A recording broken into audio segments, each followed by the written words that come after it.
Hello, everybody. Welcome to ETF Edge, your go-to place for everything exchange-traded funds. I'm your host, Leslie Picker, filling in for Bob Pisani today. After a miserable October, investors have awakened to a much sunnier setup in November.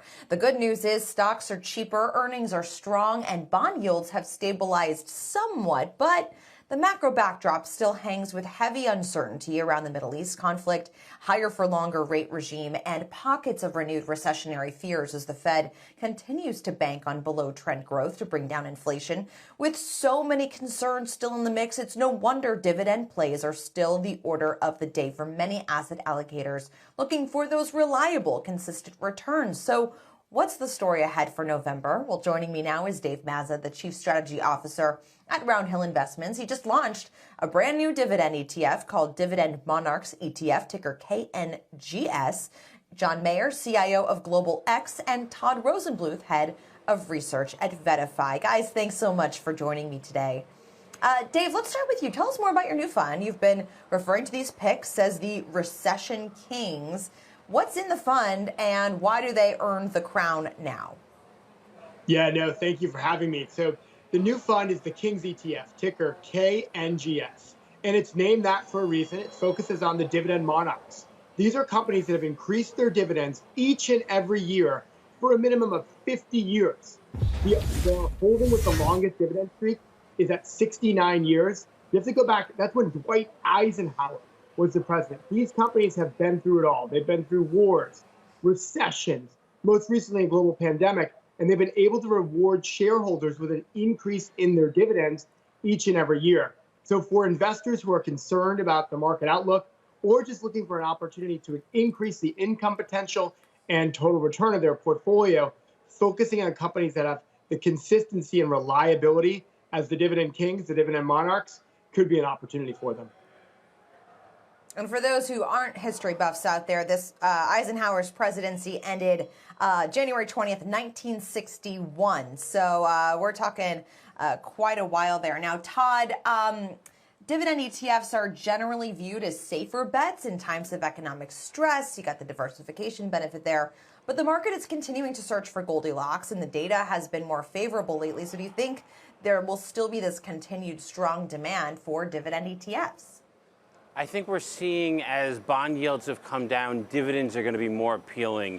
Investors through dividend strategies like the ones we're talking about can benefit from upside in the stock market, but also get some of that downside protection and stability with dividends. So you've got Dave's new ETF, Kings, which is a version of the Spider S&P dividend ETF, SDY, which looks for companies that have 20 plus years of dividend growth. That's over 120 companies meet that criteria. And that's going to include some technology companies, some financial companies that you're not going to find in that 50-year version. You also have many dividend ETFs that are focused on the dividend yield.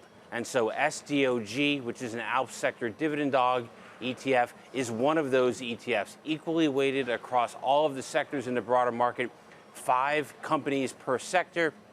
You get the benefits of diversification and a higher yield, a higher income for those that are looking for an alternative to bonds in this kind of environment. Dave, how does the sector allocation look for some of your biggest holdings? I see you've got Coca-Cola, Pepsi, Target, but you also have 3M, Stanley Black and Decker, and Leggett & Platt. So a lot of consumer staples in here, but you've also got some global industrials and other cyclicals in there. So how do you figure out how to kind of allocate by sector in this group? Yeah, so when we think about the sector exposure that investors are going to find in the Kings ETF, it's a healthy overweight to consumer staples, industrials, and then utilities. So it is a mix of your traditionally defensive sectors like a consumer staples and industrials paired with those industrials. So some cyclicality, but again, these are companies that have increased their dividends each and every year for 50 years. And there's only 36 names that make that cut. This ETF starts with the S&P 1500 as its universe, so large, mid, and small caps. And so that's only 2% of companies that make this cut. If we look at a larger universe of securities, such as a total market index, you're going to have less than 1%. So the 36 names definitely have healthy defensive exposure. But what I find most interesting is in this ETF, there's no exposure to IT and no exposure to communication services.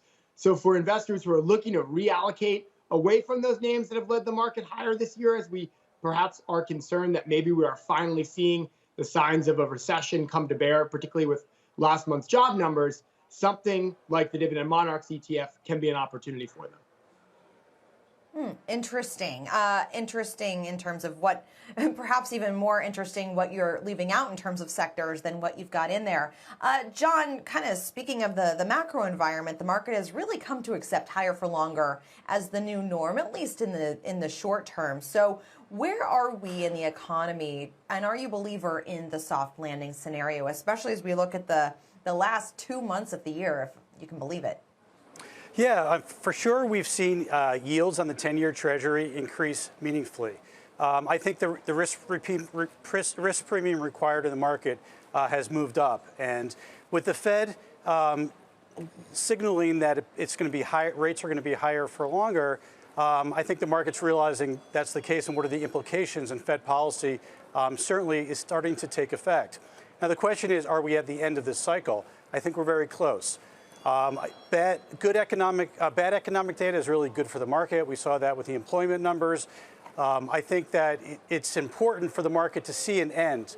Right now, the market is looking at money market funds at 5.5% rates, and the market, the financial advisors, investors are overall being complacent from my perspective. And they're being complacent because 5.5 is a good yield. Can we stick with that? But longer term, if you miss, say, the 10 good days, best days in the market for the year, you're really going to miss that entire return. So you want to be positioned correctly. And we do believe that equity income is a place that for investors to be allocated to for some portion of their overall portfolio. We believe covered calls make a lot of sense right now.